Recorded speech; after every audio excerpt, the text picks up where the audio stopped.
I am Alexandra, 28, a pediatric nurse who thought I had finally found happiness with Nathan, my architect fiancé. After 5 years of scrimping and saving, I had $50,000 for my dream wedding. What should have been the happiest celebration of our engagement turned into a nightmare when my father demanded I give every penny to my brother Maxwell. When I refused, his palm connected with my face in front of everyone. Little did he know what would happen next. Before I continue this story, let me know where you are watching from in the comments below. Hit that like button and subscribe if you have ever had to stand up to family pressure. Growing up in a middle-class neighborhood in Boston, I always knew my place in the family hierarchy. From the moment my younger brother Maxwell was born when I was 4 years old, it became clear that he was the golden child. My parents, Richard and Margaret Bennett, never tried to hide their favoritism. While Maxwell received lavish birthday parties, the newest gadgets, and constant praise, I learned to celebrate my achievements quietly, often alone. Alexandra, your brother needs these new soccer cleats. We will have to skip your science camp this summer, my mother would say, not even attempting to mask the inequity. This was the recurring theme throughout my childhood. Maxwell's wants always superseded my needs. When it came time for college, I knew better than to expect my parents' financial support. We need to save for Maxwell's education. He will probably get into an Ivy League school, my father explained when I brought up the topic during my senior year of high school. So I applied for every scholarship possible, took out student loans, and worked part-time at a local coffee shop to put myself through nursing school. Those years were exhausting. I would wake up at 5 in the morning for early shifts, attend classes all day, study until midnight, then start the cycle again. Meanwhile, Maxwell partied through his business degree at a private university, fully funded by our parents. Despite his mediocre grades and frequent academic probations, they never wavered in their support.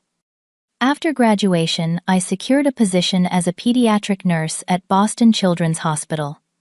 The work was demanding but fulfilling. I found purpose in comforting sick children and supporting worried parents through their darkest hours. My salary was modest, but I was determined to build financial independence. That is when I started my wedding fund. Even though I was not dating anyone seriously at the time, I knew that someday I wanted to get married without financial stress or dependence on anyone. Every month, I would deposit a portion of my paycheck into a separate savings account labeled Future Wedding. At first it was just $100, then $200, then more, as I received raises and bonuses. I cut corners everywhere, bringing lunch from home, sharing an apartment with 2 roommates, buying clothes from thrift stores. By the time 5 years had passed, I had saved $50,000. Then I met Nathan Taylor. Unlike previous men I had dated who were intimidated by my independence or tried to control me, Nathan appreciated my strength. As an architect at a respected firm, he understood the value of hard work and building something meaningful from the ground up. We connected immediately over our shared love of classic films and Sunday morning hikes.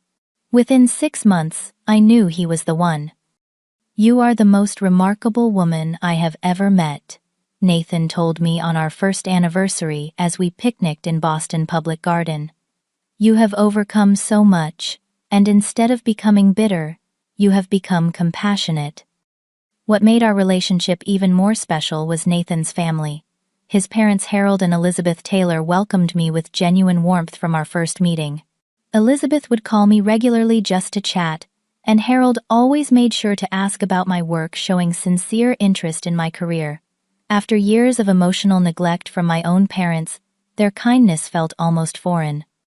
When Nathan proposed on a crisp autumn evening under a canopy of trees illuminated by fairy lights, I did not hesitate to say yes. As we began planning our future together, I proudly told him about my wedding fund.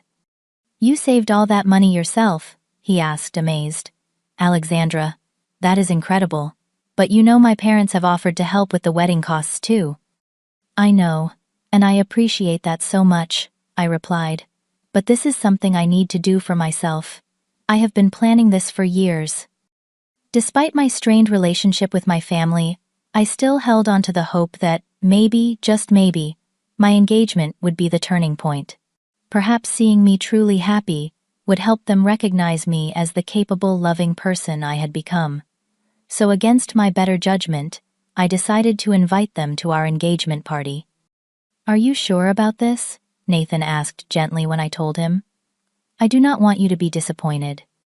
"They are still my family," I said, though uncertainty gnawed at me. I need to at least give them the chance to be part of this. Little did I know how catastrophically wrong that decision would turn out to be. I spent weeks planning the perfect engagement party. We reserved a private dining room at Bellini's, an upscale Italian restaurant in downtown Boston, known for its elegant ambiance and exquisite cuisine. With its crystal chandeliers, white linen tablecloths, and panoramic views of the city skyline, it felt like the perfect setting to celebrate our love. The morning of the party, I woke up with butterflies in my stomach. Not just the excited kind, but anxious ones too. Nathan sensed my unease as I stood in front of the mirror smoothing down my silk champagne-colored dress for the 10th time. "You look beautiful," he said, wrapping his arms around my waist and meeting my eyes in the reflection. "Tonight is about us. No matter what happens with your family, remember that." I nodded, grateful for his understanding. "I just want everything to be perfect." "It already is," he assured me, kissing my temple softly. We arrived at the restaurant 2 hours early to oversee the final preparations. The florist had created stunning arrangements of white roses and eucalyptus that adorned each table. A string quartet was setting up in the corner, and the bartender was preparing our signature cocktails, elderflower spritz with a sprig of rosemary. Nathan's parents arrived first, Eleanor radiant in a navy blue dress, and Harold distinguished in his charcoal suit. They brought a beautifully wrapped gift and warm hugs. "We are so thrilled to officially welcome you to the family," Alexandra Eleanor said, holding both my hands in hers. "Nathan has never been happier, and we know that is because of you." Harold nodded in agreement. "You two are perfect for each other. We could not ask for a better partner for our son."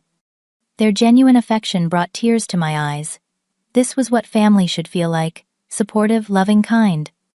As other guests began to arrive, colleagues from the hospital, Nathan's friends from architecture school, my few close friends, the room filled with laughter and congratulations. My best friend Alicia arrived with her husband bearing a bottle of champagne and an oversized card. "This place is gorgeous," she whispered, squeezing my arm. "You outdid yourself." "Thank you for coming," I said, genuinely grateful for her steady presence in my life. Alicia had been there through all my family drama, offering shoulders to cry on and straight talk when I needed it. At precisely 7:30, just as we were about to make our welcome speech, my parents and Maxwell walked in. My mother was overdressed in a floor-length gown, better suited for a formal gala. My father looked uncomfortable in his suit, and Maxwell wore an expression of barely concealed boredom. "Alexandra," my mother said, stiffly air-kissing my cheeks. "Congratulations." "Thank you for coming," I replied, trying to keep my voice steady. "It means a lot to me." My father handed me an envelope that I suspected contained a store-bought card with their signatures and nothing else personal. Maxwell did not even attempt a congratulation, instead immediately scanning the room and heading straight for the open bar. "That is Nathan over there," I said, pointing to where my fiancé was chatting with some friends. "Would you like to meet his parents?" "Perhaps later," my mother replied dismissively. "We have only just arrived." I swallowed my disappointment and excused myself to continue greeting other guests. Throughout the next hour, I kept glancing over at my family. They stayed mostly to themselves, my parents occasionally making polite but brief conversation with others, while Maxwell downed glass after glass of free champagne. At one point, I noticed them huddled together, speaking in hushed tones and glancing in my direction. My stomach tightened with familiar dread. I knew that look.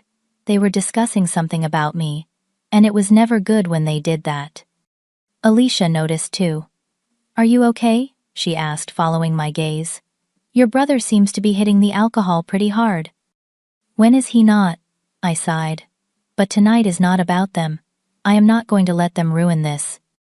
The first half of the party proceeded beautifully. Nathan made a touching speech about how we met and fell in love, bringing many guests to tears. The string quartet played our favorite songs. The food was delicious, and everyone seemed to be enjoying themselves. For a brief shining moment, I allowed myself to hope.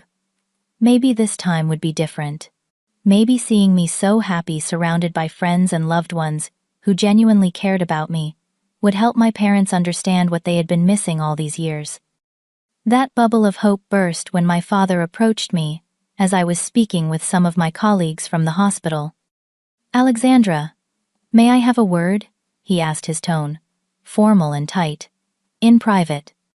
A warning bell sounded in my head, but I nodded and excused myself. We stepped out onto the small balcony adjacent to the dining room. The cool evening air should have been refreshing, but instead it sent a chill down my spine. "The party is lovely," he began awkwardly, looking out at the city lights rather than at me. "Thank you," I replied, waiting for the other shoe to drop. After a moment of uncomfortable silence, he cleared his throat. "I heard from Nathan's father that you have quite a substantial wedding fund saved up." My guard immediately went up. "Yes, I have been saving for 5 years. $50,000 is a lot of money," he continued, finally turning to look at me. Something in his expression made my heart sink, especially for a wedding. "It is my money," I said carefully. "I saved it myself, specifically for this purpose." He nodded slowly, and I could almost see the calculation happening behind his eyes. "Your brother has been going through a difficult time lately." And there it was, the real reason for this conversation. "Maxwell lost his job 3 months ago." My father continued, his voice lowered, as if sharing a shameful secret. "The company downsized, and he was one of the first to go. He and Jessica are struggling to make their mortgage payments." I stood silent already, sensing where this conversation was heading. And he added, clearly saving what he thought was the most compelling point for last: "Jessica is pregnant. You are going to be an aunt, Alexandra. They are going to need all the help they can get." Under different circumstances, the news of a forthcoming niece or nephew might have been cause for celebration. But the calculating look in my father's eyes told me this announcement was strategic, not joyful. "I am sorry to hear about Maxwell's job," I said carefully. "But what does this have to do with me?" My father shifted uncomfortably, then straightened his shoulders. "We think you should give your wedding fund to your brother." Even though I had suspected this was coming, hearing the words spoken aloud still felt like a physical blow. "What?" $50,000 would make a world of difference to Maxwell right now, he continued, gaining confidence as he spoke. "It would help them keep their house, prepare for the baby." "And what about my wedding?" I asked, fighting to keep my voice steady. "The money I spent 5 years saving." He waved his hand dismissively. "You and Nathan both have good jobs. You can save up again, or have a smaller wedding. Maxwell needs this money now." "Let me get this straight," I said, feeling heat rise to my face. "You want me to give Maxwell the money I scrimped and saved for years, working extra shifts and denying myself basic comforts so he can continue living in a house he cannot afford?" "Family helps family, Alexandra," my father said, his tone hardening. "Maxwell needs it more than you do right now." I laughed incredulously. Family helps family. Where was that sentiment when I was working my way through nursing school? When I was living on ramen noodles and working 20-hour days to make ends meet? "That was different," he said, frowning. "How? How was it different?" "You were always independent. You always figured things out." "Because I had to." My voice rose despite my best efforts to stay calm. "Because no one was going to do it for me." "You are being selfish," my father said, his face reddening. "Your brother has a family to support." "And I do not matter. My dreams do not matter." I could feel tears threatening, but I refused to let them fall. "That money represents years of sacrifice, Dad. Years of planning for a day I have dreamed about since I was little." My mother must have been watching our interaction, because she suddenly appeared at the balcony door. "Is everything all right?" she asked, though her expression told me she already knew exactly what was being discussed. "Tell her, Margaret," my father said. "Tell her she needs to help her brother." My mother approached, placing a hand on my arm that was meant to seem affectionate, but felt manipulative. "Sweetheart, we know how hard you worked for that money. But think about your brother. Think about your little niece or nephew. Would not you want to give them the best start in life?" The emotional blackmail was so transparent it almost made me laugh. By bankrolling their parents' number? That is not how it works. "Alexandra, be reasonable," my mother urged. "This is not just about money. This is about being there for family." "Where were you when I needed family?" I asked quietly. "Where were you when I graduated nursing school, and no one showed up? Where were you when I got my first apartment and had to move everything myself, because everyone was busy with Maxwell's tennis tournament?" "You are bringing up ancient history," my father scoffed. "It is not ancient to me," I replied. "It is a pattern that has continued my entire life. And now you want me to give up my wedding fund to continue enabling Maxwell's irresponsibility." "Your brother is not irresponsible," my mother defended automatically. "He has had bad luck." "Bad luck does not explain the 5 jobs he has lost in 3 years," I countered. "Bad luck does not explain why he bought a house he could not afford, or why he continues to drive a luxury car he cannot make payments on." "So you will not help him?" my father demanded, his voice getting louder. "Your own brother." "I will not give him my wedding fund," I said firmly. "That money is for my wedding to Nathan. The wedding I have been planning and saving for since before I even met him." I noticed that other guests were beginning to glance our way, aware that something tense was unfolding on the balcony. Nathan caught my eye from across the room, his expression concerned. I gave him a small shake of my head, not wanting to involve him yet. "I cannot believe how heartless you have become, my mother," said her voice quivering with what I recognized as manufactured emotion. "We did not raise you this way." "You did not raise me at all," I replied softly. "I raised myself." That comment seemed to inflame my father further. "Now you listen here, young lady. We sacrificed everything for you kids." "For Maxwell," I corrected. "You sacrificed everything for Maxwell. I was an afterthought at best." Several guests were now openly watching our exchange. I could see Nathan making his way toward us, concern etched on his face. Maxwell, noticing the commotion, slipped out of his conversation and approached as well, his eyes narrowed. "What is going on?" Maxwell asked, looking between our parents and me. "Your sister refuses to help you," my father said, his voice loud enough that nearby conversations stopped. "She would rather spend $50,000 on flowers and cake than help her brother keep his home." Maxwell's expression darkened as he turned to me. "Seriously, Alex? You are going to let me lose my house when you are sitting on that kind of money?" "That money is for my wedding," I repeated, feeling like a broken record. "I worked hard for it. I saved it specifically for this purpose." "A wedding is one day," Maxwell sneered. "My house is my future." "And whose fault is it that your future is in jeopardy?" I asked. "Not mine." By now, a small crowd had gathered around us, including Nathan and his parents. The festive atmosphere had evaporated, replaced by uncomfortable tension. "What is happening?" Nathan asked quietly, moving to stand beside me. "My family thinks I should give my wedding fund to Maxwell." I explained, my voice steady, despite the storm of emotions inside me. "All of it." Nathan's eyebrows shot up. "The money you saved for 5 years? Why would they think that?" "Because Maxwell lost his job and might lose his house," I said. "Apparently that is more important than our wedding." "Of course it is," my father interjected. "A roof over their heads versus fancy centerpieces. How is this even a question?" Nathan's father stepped forward. "Richard, this is hardly the time or place for this discussion. Alexandra and Nathan are celebrating their engagement tonight." "Stay out of this," my father snapped. "This is a family matter." "Nathan is going to be her family," Harold replied calmly.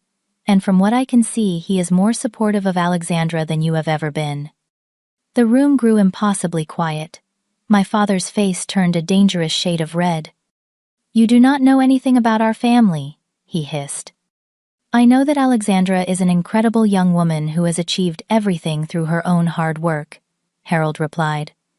And I know that she deserves to be celebrated tonight, not attacked. No one is attacking her, my mother protested weakly. We are simply asking her to help her brother in his time of need. By giving him everything she has saved, Nathan asked incredulously. How is that reasonable? Because family comes first, my father exploded, his voice echoing in the now silent room. All pretense of privacy was gone. This had become a public spectacle. Give your $50,000 wedding fund to your brother right now, or this engagement is off, my father shouted, his face contorted with rage. The entire room froze. Even the servers stood motionless, trays suspended in mid-air. I felt as though I had been plunged into ice water, my body rigid with shock. You do not get to decide if my engagement is on or off. I finally managed to say, my voice surprisingly steady. That is between Nathan and me. As long as you are a Bennett, you will respect your family obligations, my father continued, jabbing a finger in my direction. And your first obligation is to help your brother. I am not giving Maxwell my money, I repeated firmly. Not now, not ever. Nathan squeezed my hand supportively, then addressed my father. Sir, with all due respect, you have no right to make demands about Alexandra's money, or our engagement. She worked hard for that savings, and we have plans for our future together. Plans? Maxwell interjected with a derisive laugh. What about my plans? My life is falling apart and she is worried about wedding favors and a fancy dress. That is not fair, Nathan said. Alexandra has supported herself her entire adult life. She deserves to use her savings as she chooses. Stay out of this, my father warned Nathan. This does not concern you. Anything that concerns Alexandra concerns me, Nathan replied calmly. My mother placed a hand on my father's arm, perhaps sensing that things were spiraling out of control. Richard, maybe we should discuss this another time. But my father shook her off, his eyes blazing with anger fixed on me. Alexandra, I am going to ask you one more time. Will you help your brother? Will you give him the money he needs? I took a deep breath and stood taller. That money is for my wedding. Maxwell's financial problems are not my responsibility. What happened next seemed to unfold in slow motion. My father's face contorted with rage. He stepped forward, closing the distance between us in 2 strides. Then, before anyone could react, he raised his hand and slapped me hard across the face. The sound of the slap echoed in the silent room. Pain bloomed across my cheek, and I stumbled backward, caught by Nathan before I could fall. Gasps and cries of shock erupted from the guests. Tears sprang to my eyes, but they were tears of anger, not pain. As I straightened, I looked my father directly in the eyes and said in a voice that carried throughout the room, "You are about to get a surprise you will never forget." Nathan's arm was around me protectively. "Someone call security," he said, his voice shaking with barely controlled anger. "Now." Alicia was already on her phone, her face pale but determined. "I am calling the police," she announced. What just happened was assault. "Police?" my father scoffed, though a flicker of uncertainty crossed his face. "Do not be ridiculous. This is a family matter." "You hit her in front of 50 witnesses, Harold stated flatly. "That is not a family matter. That is assault." My mother rushed forward, suddenly desperate to defuse the situation. "Alexandra, please. Your father did not mean it. He is just upset about Maxwell's situation. We can talk about this privately." "There is nothing to talk about," I said, my cheek still stinging. He made his choice. Now I am making mine. Maxwell pushed through the crowd, his expression a mixture of embarrassment and defiance. "Way to go, Alex. Always have to make everything about you. Do not you. Now you are getting Dad arrested because he lost his temper. Real nice. He hit me, I said simply. In what world is that okay? He was frustrated. You are being completely selfish. Refusing to give you $50,000 of my own money is not selfish, I replied. It is called having boundaries. My father, seeming to finally realize the seriousness of what he had done, took a step back. Alexandra, let us not be hasty. I apologize for losing my temper. It is too late for apologies, Nathan said, his arm still protectively around me. You crossed a line that cannot be uncrossed. The restaurant manager appeared looking deeply concerned. Is everything all right? Security is on the way. No, everything is not all right, Nathan replied. This man, he pointed at, my father just assaulted my fiancée. We have called the police. This is absurd, my father protested. But I could see the first traces of fear in his eyes. I am her father. That does not give you the right to hit her, Eleanor said, stepping forward to stand beside me. Being a parent means protecting your child, not harming them. Security arrived, two men in black suits who positioned themselves near my father. Sir, we need you to step away and wait for the police to arrive, one of them said firmly. This is outrageous, my father blustered, but he made no move to resist. My mother clutched at my arm.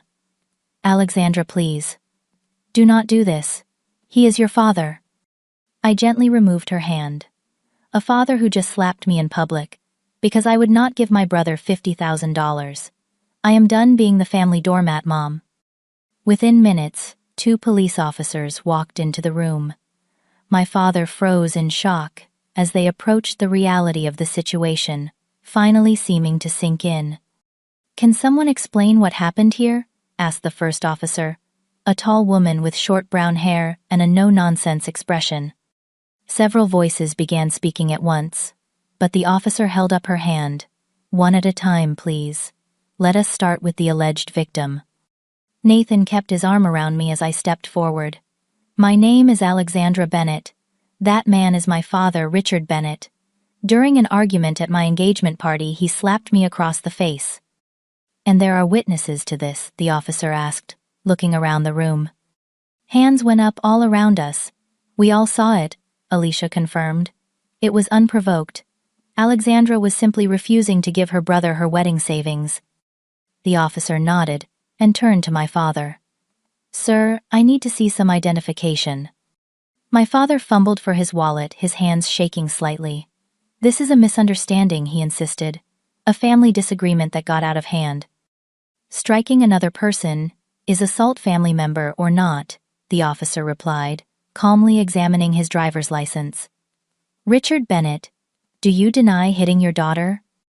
My father looked around the room, perhaps hoping for support, but found none. I lost my temper, he admitted finally. But she was being unreasonable, refusing to help her own brother. That does not justify physical violence, the second officer stated. Would you like to press charges, Miss Bennett? The female officer asked me. That was the moment, the point of no return. I felt the weight of decades of emotional manipulation, neglect, and unfairness on my shoulders. For years I had made excuses for my parents' behavior, had forgiven, without being asked, had accepted less than I deserved in the name of family peace. No more. Yes, I said clearly. I want to press charges. My mother let out a cry of distress. Alexandra, no. You cannot do this to your father. He did this to himself, I replied steadily. Maxwell pushed forward. This is insane. You are going to have Dad arrested over a slap, after everything they have done for you. What exactly have they done for me, Maxwell? I asked quietly. Name one thing. He opened his mouth, then closed it again, unable to come up with an answer.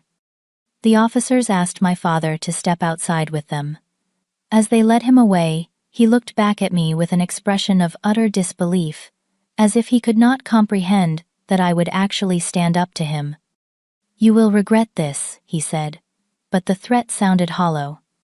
Once they were gone, the remaining guests stood in awkward silence.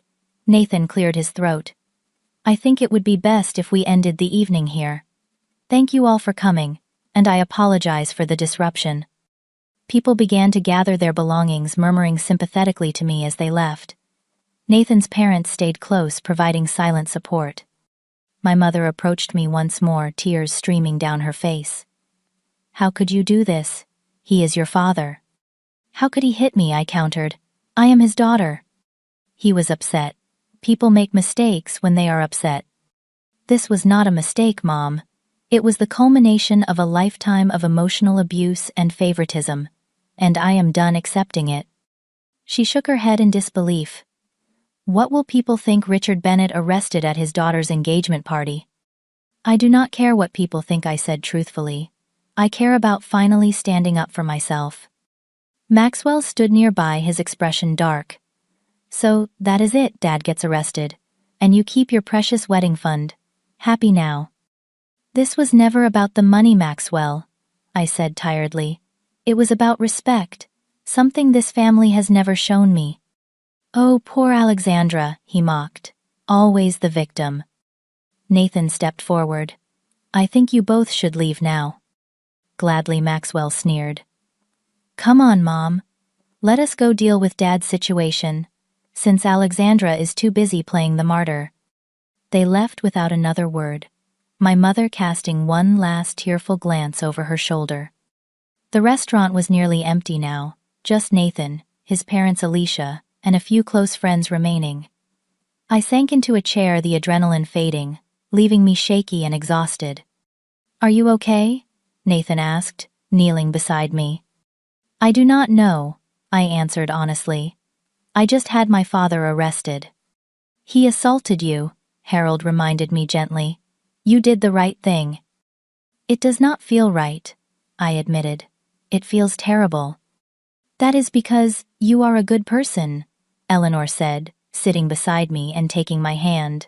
"A person who wanted to believe the best of her family, even when they showed you their worst." Alicia brought me a glass of water. "I am so proud of you, Alex. That took incredible courage." "What happens now?" I asked, looking at Nathan. "Now we go home," he said simply. "And tomorrow we figure out the next steps together."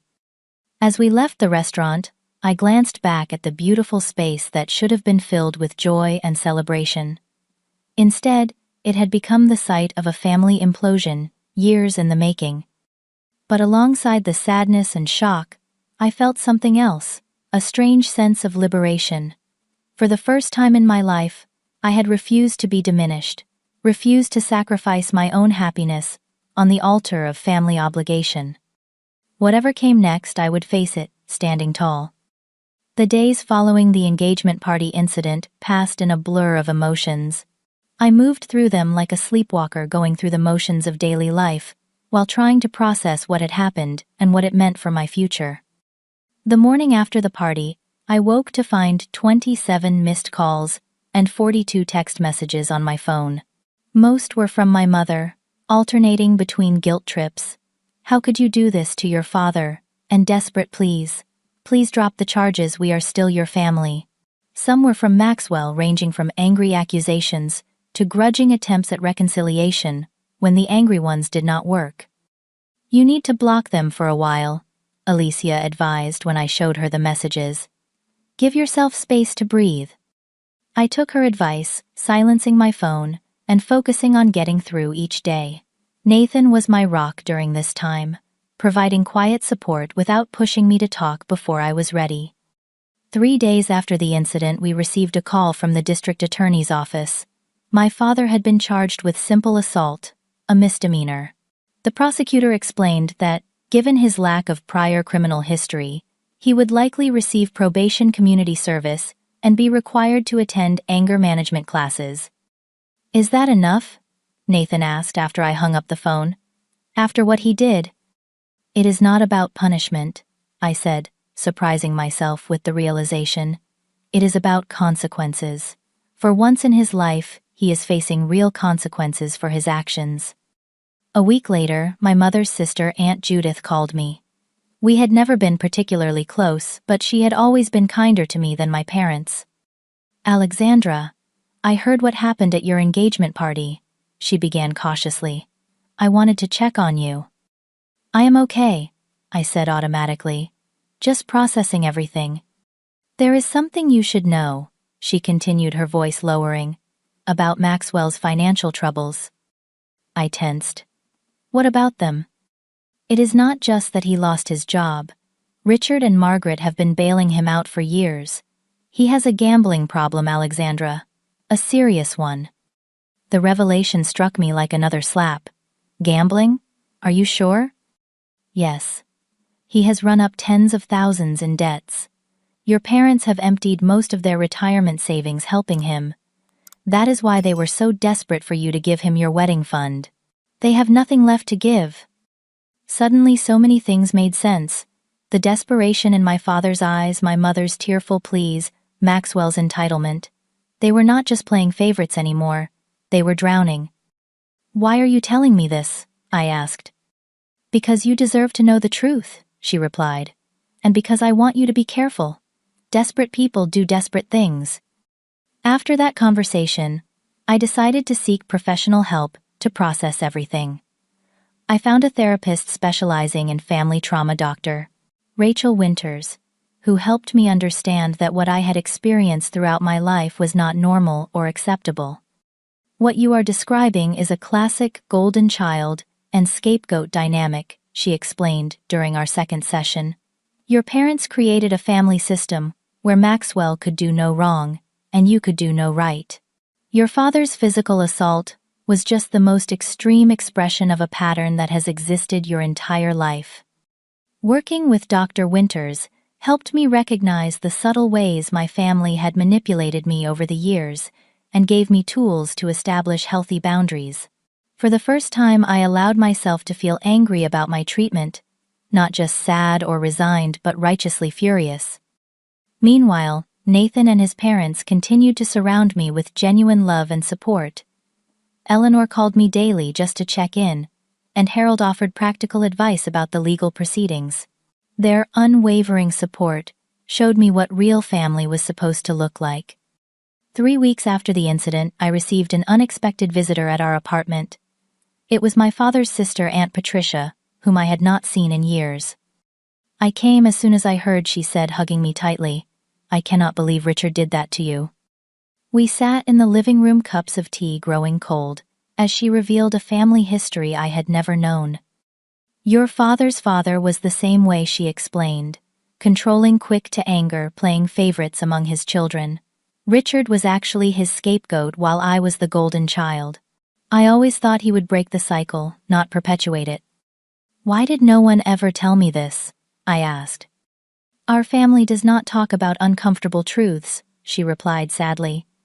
We pretend everything is fine until it explodes. I should have spoken up years ago when I saw how they treated you. I am sorry, Alexandra. The court hearing for my father's assault case was scheduled for a month after the incident.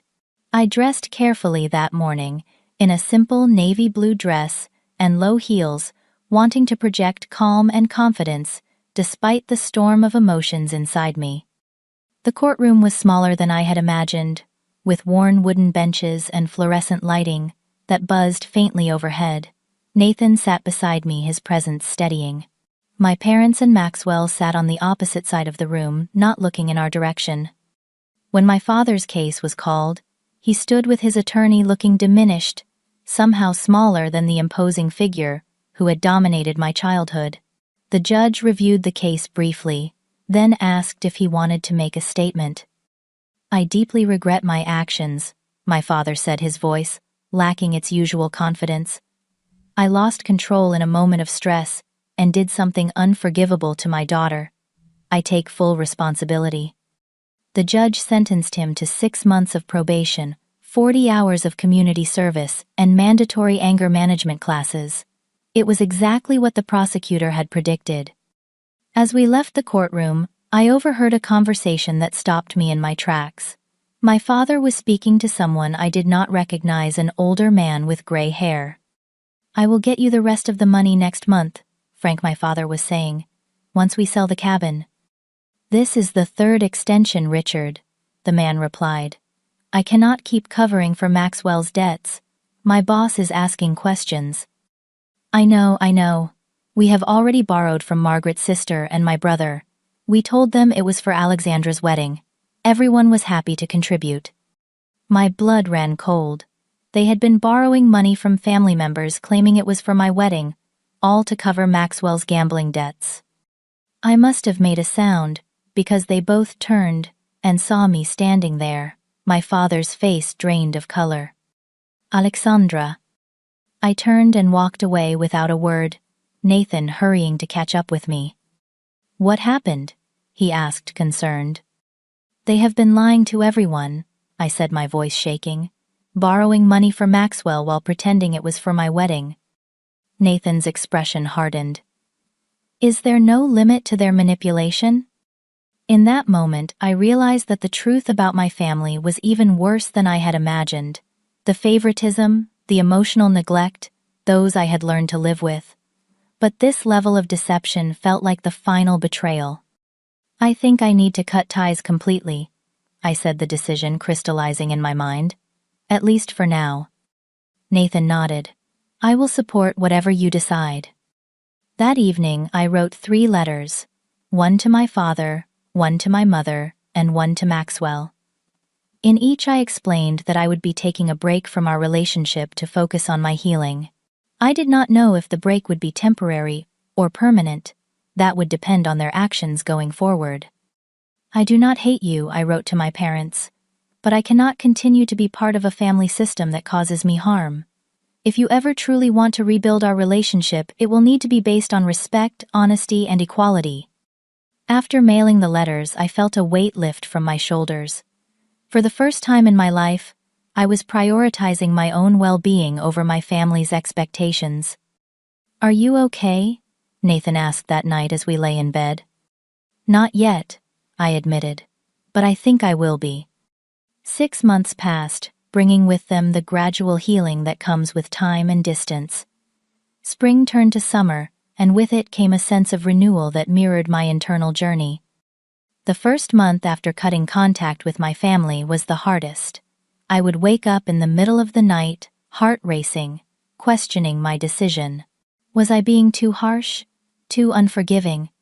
But then, I would remember the years of emotional neglect, the public humiliation at my engagement party, the slap that still sometimes echoed in my dreams. Healing is not linear, Doctor, Winters reminded me during our weekly sessions. There will be days when you feel strong and certain, and days when you doubt yourself. Both are valid. Slowly the good days began to outnumber the bad. I threw myself into wedding planning, reclaiming the joy that had been temporarily stolen from me. Nathan and I decided to keep our original budget, but redirect some of the funds. I want to donate $10,000 to the Boston Domestic Violence Center, I told Nathan one evening, as we reviewed our wedding spreadsheet. It feels right. He squeezed my hand. I think that is a beautiful idea. Eleanor and Harold became even more involved in our wedding preparations, stepping into the role my parents would traditionally have filled. Eleanor came with me to choose my wedding dress, tears in her eyes, as I found the perfect one. You look absolutely radiant, she said, hugging me carefully to avoid wrinkling the delicate lace. Nathan is going to be speechless. Thank you for being here, I told her, fighting back my own tears. It means everything to me. Oh, Alexandra, she said, cupping my cheek gently. You are the daughter I always wanted. It is my privilege to share these moments with you. My chosen family expanded beyond Nathan and his parents. Alicia and her husband invited us for dinner regularly. My colleagues at the hospital checked in on me and offered support. Even Dr. Winters became something of a mentor, helping me recognize my own strength and resilience. You are building a life based on genuine connection, she observed during one of our later sessions. Not obligation or manipulation. That is remarkably healthy, especially given your background. 3 months after the court hearing, I received a letter from my father. Unlike the texts and voicemails I had received earlier and deleted without reading or listening, this seemed different. a single envelope with my name written in his familiar handwriting. I carried it around for days before finding the courage to open it. "Dear Alexandra," it began. "I have started this letter 100 times and torn it up each time, knowing no words can adequately express my remorse or undo the harm I have caused you." The letter continued for 4 pages, different in tone from anything I had ever received from my father. Gone was the authoritarian who demanded compliance. In his place was a man struggling to understand how he had become someone who would strike his own daughter. "The anger management classes and therapy have forced me to confront uncomfortable truths about myself and my own upbringing," he wrote. "I realize now that I have perpetuated a cycle of favoritism and emotional manipulation that was done to me as a child. That explanation is not an excuse, merely a painful recognition." He went on to acknowledge specific instances of unfairness throughout my childhood and early adulthood, showing an awareness I had never seen from him before. "I do not expect forgiveness," the letter concluded. "I have not earned it, but I want you to know that I am genuinely sorry for the pain I have caused you, and I respect your decision to create distance between us. If there ever comes a day when you might consider allowing me back into your life, even in a limited capacity, I will work to prove that I can be the father you always deserved." I shared the letter with Dr. Winters at our next session. "What do you think?" I asked. "Is it genuine, or just another manipulation?" She considered carefully. The specificity of his acknowledgments suggests genuine reflection. That said, real change takes time and consistent effort. One letter, no matter how eloquent, is not enough to prove transformation. "So what do I do?" "You do not have to do anything right now," she advised. "You can acknowledge receipt of the letter if you wish, but maintain your boundaries. True reconciliation, if it happens at all, would be a long, careful process." I decided to send a brief note in response. "I received your letter. I appreciate your apology, and am glad you are getting help. I still need space and time. Please respect that." My mother and Maxwell made no similar overtures. From what Aunt Judith told me, they were still enabling each other's worst tendencies, my mother making excuses for Maxwell's behavior, Maxwell taking advantage of her willingness to sacrifice for him. As our wedding day approached, I found myself thinking less and less about what I had lost, and more about what I had gained: a partner who valued me completely, in-laws who treated me with genuine affection, friends who stood by me through crisis, and most importantly, a newfound sense of self-worth that could not be shaken by others' opinions. Our wedding day dawned clear and bright, a perfect September Saturday. We had chosen a historic garden venue with stone pathways and a canopy of ancient oak trees. As I prepared in the bridal suite surrounded by Alicia and a few close friends, I felt a profound sense of peace. "Any last-minute jitters?" Alicia asked as she helped me with my veil.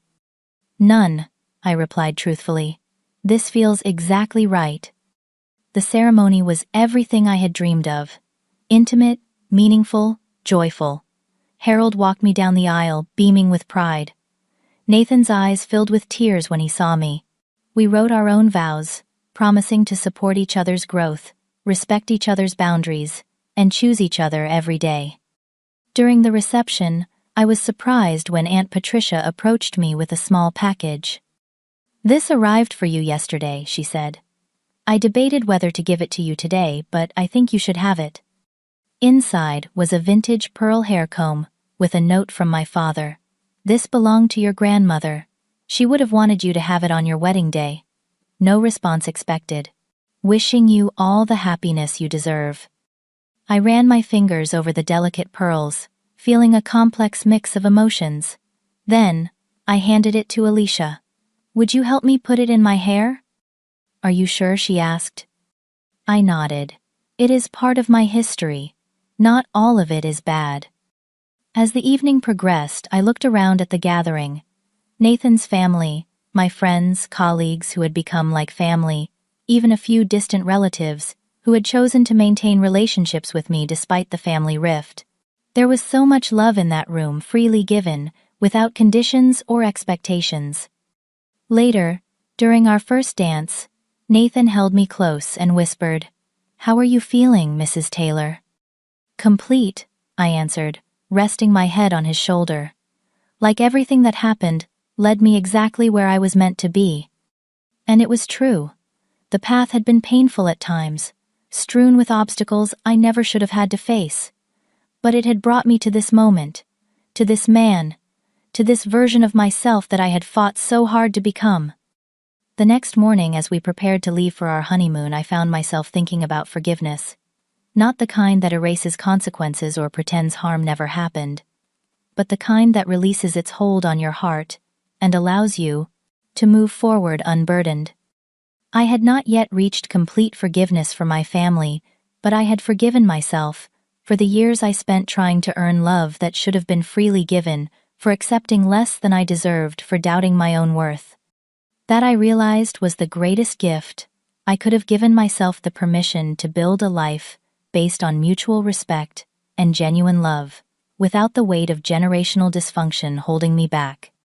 As Nathan and I boarded our flight hand in hand, I looked forward to the journey ahead, not just our 2 weeks in Italy, but the lifetime we would build together, defined by our choices rather than our wounds. Sometimes the hardest decisions lead to the greatest freedom. And sometimes standing up for yourself is the most powerful act of self-love possible. What about you? Have you ever had to set difficult boundaries with family members? How did you handle it? Share your experiences in the comments below, and do not forget to like and subscribe for more stories about finding strength in challenging situations. Thank you for listening to my journey, and remember, you deserve relationships that honor your worth.